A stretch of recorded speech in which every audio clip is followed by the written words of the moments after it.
नहमदहु व नसल्ली अला रसूलिल करीम अम्मा बाद।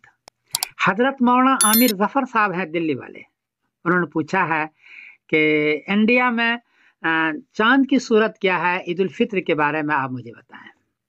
जवाबन अर्ज है कि 30 मार्च बरोज इतवार को इंडिया में चांद को चाहिए 14 डिग्री, बर्मा में 12 डिग्री, बांग्लादेश में 13 डिग्री, नेपाल में 13 डिग्री, कराची में 14 डिग्री, पेशावर में 14 डिग्री, ईरान में 15 डिग्री और अफगानिस्तान में 14 डिग्री। चांद 10 डिग्री में नजर आता है, 9 डिग्री में दूरबीन से मुश्किल से नजर आता है। यहाँ 10 डिग्री से ऊंचा है, 14 डिग्री और 12 डिग्री है, इसलिए 30 मार्च बर एतवार को चांद वहां नजर आएगा। अलबत्ता चांद छोटा होगा और बारीक होगा। उसकी उम्र है वहां 26 घंटे 25 मिनट, इसलिए कोई गवाही दे तो आप ले लें। और 30 मार्च बर एतवार को आप तो चांद देखें और 31 मार्च बरोज पीर को ईद उल फित्र होगी सारे खत्ते में इंशाअल्लाह।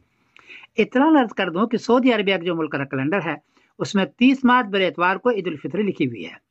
वहां 29 मार्च के शाम को 1 डिग्री चांद है और 4 घंटे 37 मिनट उसकी उम्र है और 7 मिनट मतले पर आ रहा है।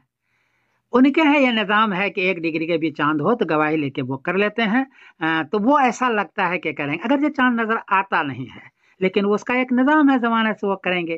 तो जो लोग सऊदी अरब में रहने वाले हैं या उमरा में रहने वाले हैं वो 30 मार्च बर इतवार को ईद उल फित्र की तैयारी करें, लगता है कि वैसे ही करेंगे।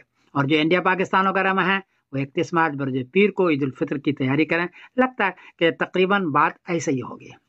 और मुझे भी याद रखें, मैं समरुद्दीन कासिम बोल रहा हूँ मैनचेस्टर इंग्लैंड से। अस्सलाम वालेकुम व रहमतुल्लाहि व बरकातहू।